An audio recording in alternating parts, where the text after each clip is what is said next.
प्यारी साध संगत जी, आप सभी पवित्र आत्माओं के श्री चरणों में कोटि कोटि प्रणाम है। परम पूज्य परम संत कृपाल सिंह जी महाराज जिज्ञासु संगत को इश्क व हकीकी इश्क के बारे में समझा रहे हैं। प्रस्तुत वीडियो में अंतिम भाग आपकी सेवा में दास द्वारा प्रस्तुत किया जा रहा है। वीडियो शुरू करने से पूर्व गुरु प्यार का एक भक्ति का भजन प्रस्तुत है। आपसे विनम्र अनुरोध है, हमारे चैनल को शेयर करें, लाइक करें व सब्सक्राइब करें। धन सतगुरु धन गुरु रूप प्यारी साध संगत जी। रहमत मेरे हजूर की बरसी कहाँ कहाँ, रहमत मेरे हजूर की बरसी कहाँ कहाँ। पहुँच गई बख्शिश सतगुर की, ना पहुँची धूप जहाँ।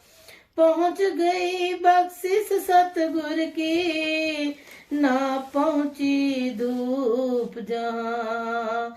रहमत मेरे हजूर की बरसी कहाँ कहाँ, रहमत मेरे हजूर की बरसी कहाँ कहाँ। थे कलमस्य कल्प भरे दुखियारे, जीव सभी संसार में। काल से उनको बचाने को गए सतगुरु वहाँ वहाँ। थे कलमस्य कल्प भरे दुखियारे, जीव सभी संसार में। काल से उनको बचाने को गए सतगुरु वहाँ वहाँ। रहमत मेरे हजूर की बरसी कहाँ कहाँ, रहमत मेरे हजूर की बरसी कहाँ कहाँ। पहुँच गई बख्शिश सतगुर की, ना पहुँची धूप जहाँ। रहमत मेरे हजूर की बरसी कहाँ कहाँ।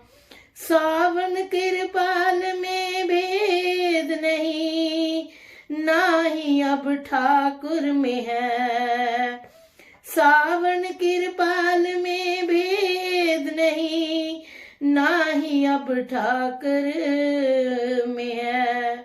बदले नहीं संत हैं, बदले चोले तहाँ तहाँ।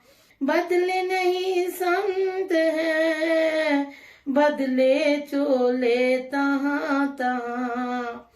रहमत मेरे हजूर की बरसी कहाँ कहाँ, रहमत मेरे हजूर की बरसी कहाँ कहाँ। पहुँच गई बख्शिश सतगुर की, ना पहुँची धूप जहाँ। रहमत मेरे हजूर की बरसी कहाँ कहाँ।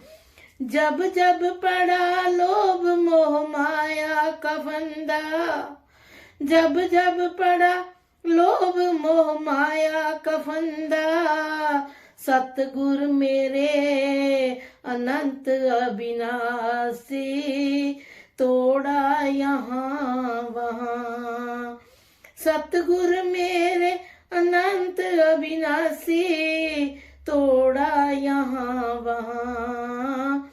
रहमत मेरे हजूर की बरसी कहाँ कहाँ। पहुँच गई बख्शिश सतगुर की, ना पहुँची धूप जहाँ। रहमत मेरे हजूर की बरसी कहाँ कहाँ। मेरा भी उद्धार करो मेरे सतगुरु, मेरा भी उद्धार करो मेरे सतगुरु। काल चक्कर में पड़ भटकूं मैं जहां जहां। मेरा भी उद्धार करो मेरे सतगुरु, काल चक्कर में पड़ भटकूं मैं जहां जहां।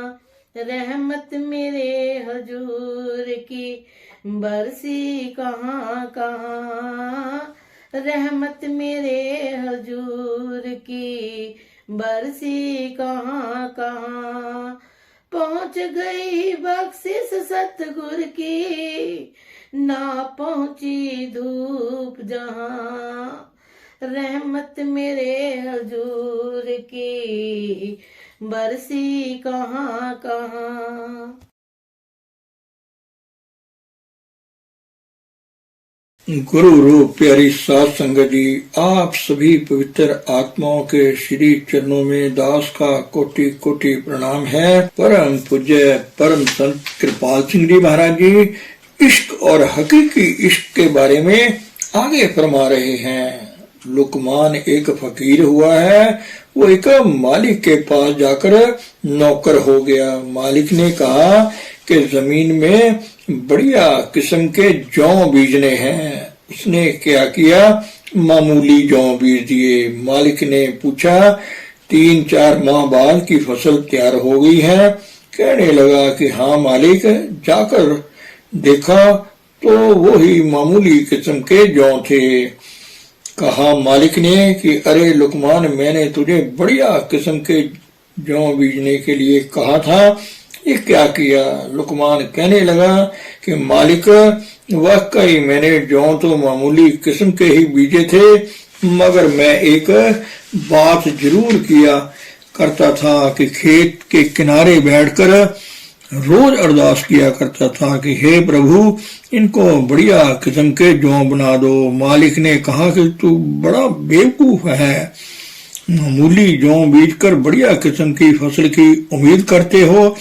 कहने लगा कि मुझे इसलिए उम्मीद पड़ती थी कि जब मैं तुम्हारे जीवन की तरफ नजर मारता था, बड़ा गंदा था, लोगों के हक मारते थे और हर रोज तुम दुआ करते थे कि हे मालिक, मुझे बख्श दो। मैं ये समझना था कि प्रभु अगर तुम्हें बख्श देगा तो वह जौ मामूली किस्म से बढ़िया क्यों नहीं बन सकते।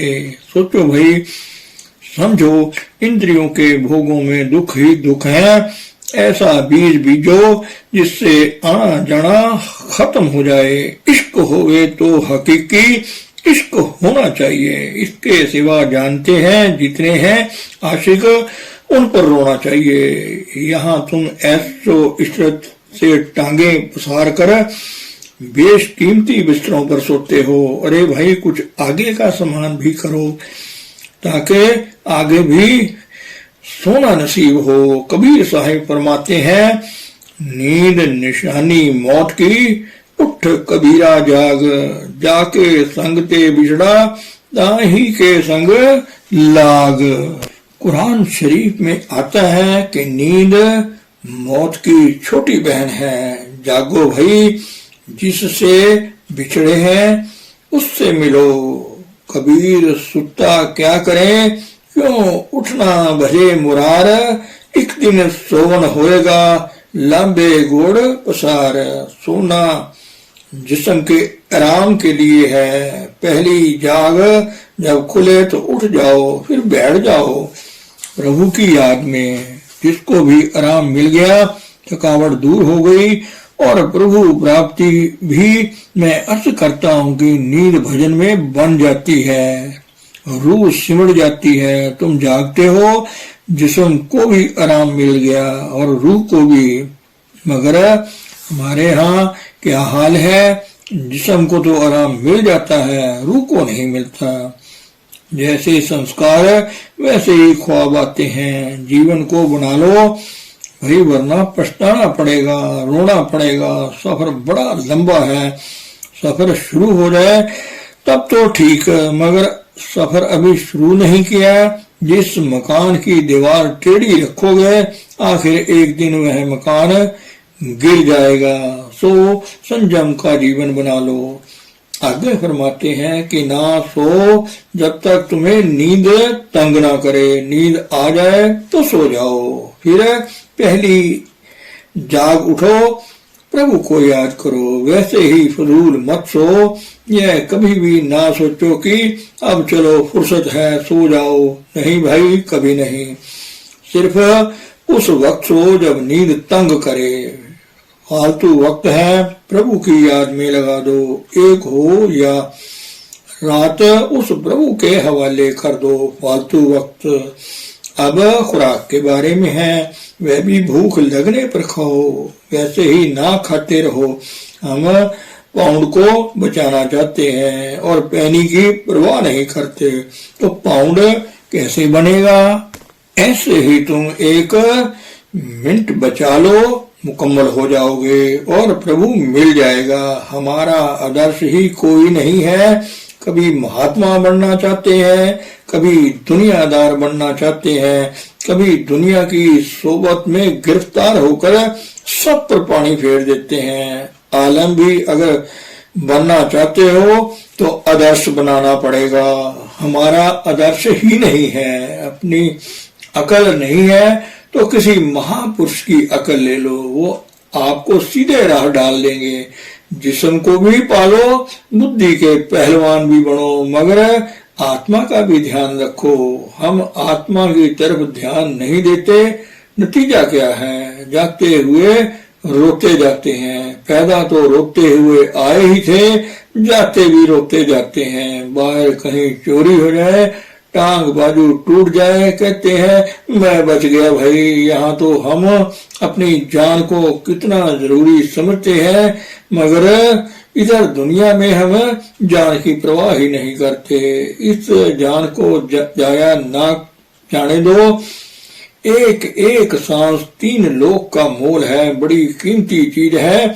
जब सांस नहीं आएगा तो खत्म, पौड़ी छुटकी, फिर हाथ न आवे, पहला जन्म गवाया। जो घर छड़ गवावना, किस लगा मन मां, जिथे जाए तुद वर्तना, किसकी चिंता ना। जो घर छोड़ देना है उसको अपना दीन अवान समझे बैठा है, जहां जाना है उसका ख्याल तक भी नहीं किया, फिर तुम्हें अक्लमंद कौन कहेगा? बड़ा अफसोस है, जो चीज जहां है वहीं मिलेगी। फिजूल बातों में क्या लिखा है? वस्तु कहीं ढूंढे कहीं, कह विद आवे हाथ, कह कबीर ता पाइए, जो भेदी लीजिए साथ। जिसको तुम पाना चाहते हो वह तुम्हारे अंदर है। इंद्रियों के घाट से ऊपर आओ, वहां अंतर में मिल जाएगा। जिसकी तुम तलाश में हो वह तो तुम्हारे पहलू में है, संग साथ में है, मगर तू बाहर भटकता फिर रहा है। एक का संगत इकत ग्रह बसते, मिल बात न करते भाई। अफसोस दो भाई एक ही घर में रहते हैं, एक दूसरे से बात नहीं करते। जैसे दूध में मक्खन है मगर निकलता नहीं, कैसे निकलेगा? पहले गर्म करो, उसका दही बनाओ, फिर उसे बिलो, मगर आस्ता आस्ता तेजी ना करना, वरना मक्खन नहीं निकलेगा।